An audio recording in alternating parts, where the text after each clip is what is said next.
Okay, now I would like to read about Nebo's moral and money.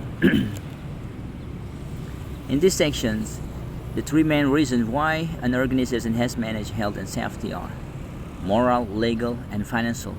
In these first sections, we look at the two of these, the moral and financial reasons. The moral reasons relate to the moral duty, and one person has to another. Many people are killed, injured, or made sick by their work. This harm is morally unacceptable, and society as a whole demands that people are safe while at work. So, the financial reasons relate to the fact that accidents and ill health cost money. When an accident occurs, there will be direct and indirect costs as a result of the event. Some of these losses can be insured again, many of them will be uninsured. Introduction to key term. The topic of health and safety makes use of keywords and phrases. Some important definitions are health, the absence of disease or ill health. For example, asbestos creates a health risk because if you inhale asbestos dust, you may contract lung cancer at the same stage later in life, perhaps 20 or 30 years after you inhale the dust. Health related not only to physical ill health and also to physiological ill health. Example, exposure to extreme stress can lead to acute mental collapses or nervous breakdown. Safety. The absence of risk of the serious personal injury, for example, walking under a load suspended from a crane during a lifting operation, is not safe because if the load falls, serious personal injury or death could result. Staying out of the danger area result in safety. Welfare. Access to basic facilities such as toilet facilities, hand wash stations, changing rooms, restroom places where food can be prepared and eaten in relatively hygienic conditions, drinking water, and basic first aid provisions. The moral reason for managing health and safety. The following global statistics have been published by the International Labour Organization (ILO). As part of the Safe Work program, you do not need to remember the actual figures. We give them to highlight the scene of problem. There are over 350,000 work-related fatal accidents reported each year. Half of these occur in agriculture. Over 2.75 million people die every year from occupations, accidents, and occupation diseases. Around 2.4 million of these deaths are attributable to occupation diseases. There are over 270 million occupation accidents and 160 million occupation diseases recorded each year. 4% of the world gross domestic product is lost each year through the cause of the injury, death, absence, etc. Moral and money. Other high-risk sectors are the constructions and finishing industries. These figures relate to the number of the accidents and cases of disease which are reported and recorded globally.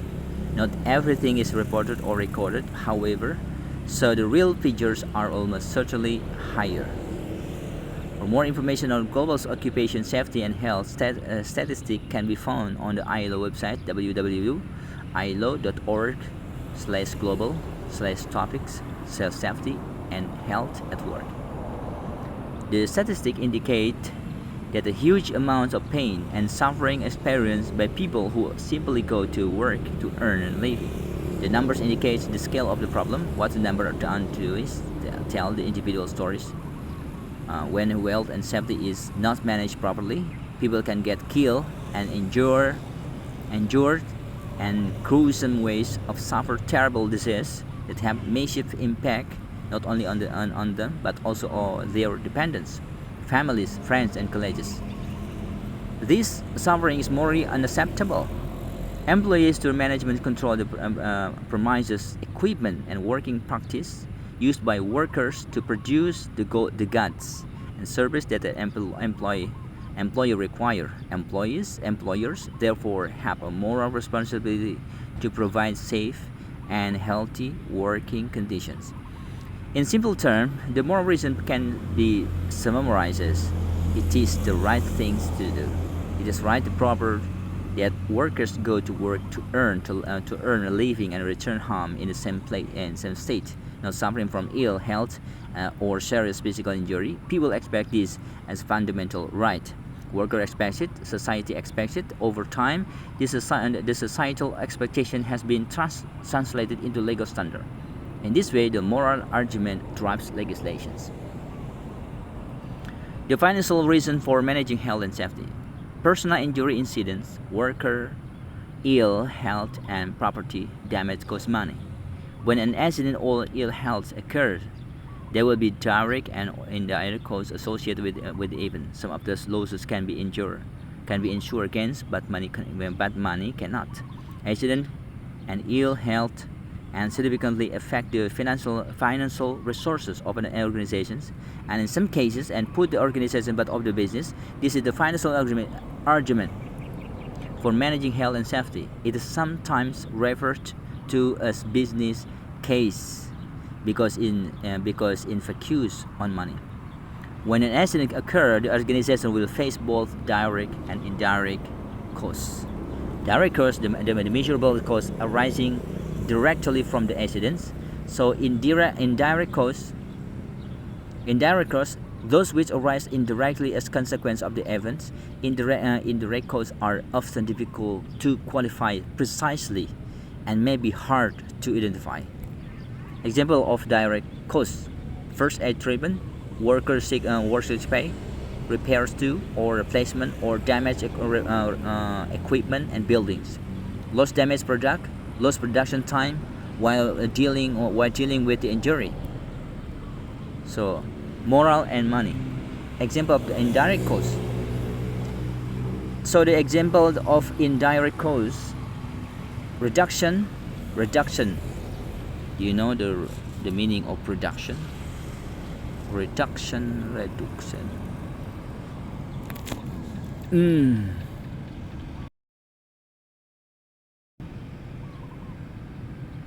Pengurangan. Alright. Reduction, pengurangan. Okay. Reduction in staff morale, which impact on productivity, quality, and efficiency. General difficulties in recruiting and retaining staff. Mempertahankan staff as a result of the incident. Loss of goodwill of a customer follow delays in production of fulfilling orders. Damage to public image and business reputations. Damage to industrial relations, perhaps leading to industrial actions. Example: strikes. From the example given you can see that. Though more difficult to identify, the indirect costs associated with a workplace accident and can be very large indeed. Insured and uninsured costs. It is usually possible to take out insurance to cover some of the losses that might foreseeably foreseeable,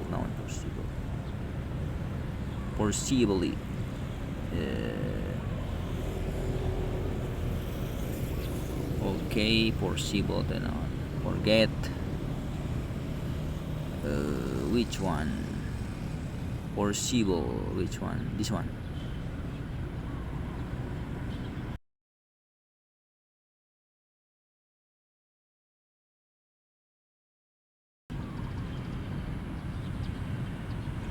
Dapat foreseeable, dapat juga ada.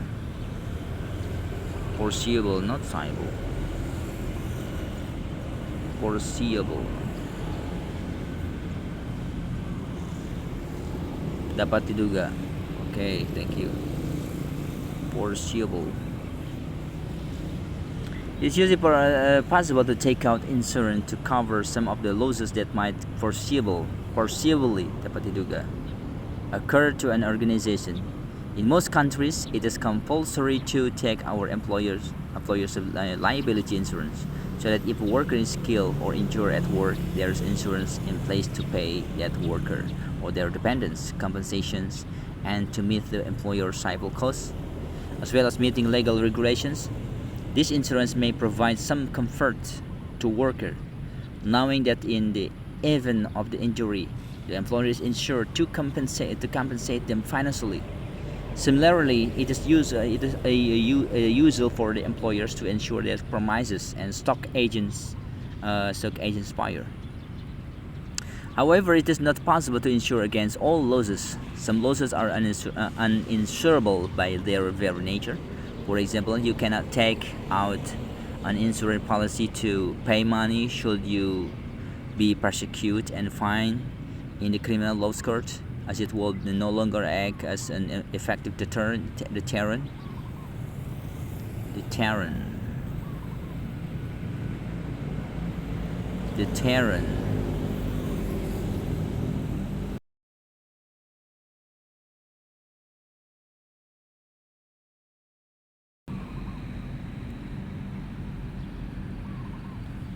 Oh, deterrent.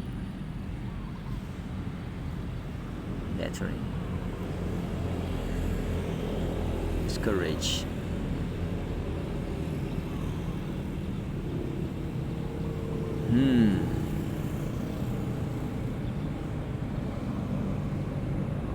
Deterrent.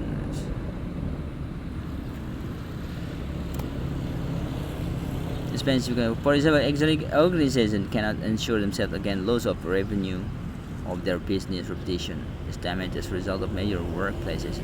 There is no law that prevents this type of insurance, but it is simply not offered by insurance provider.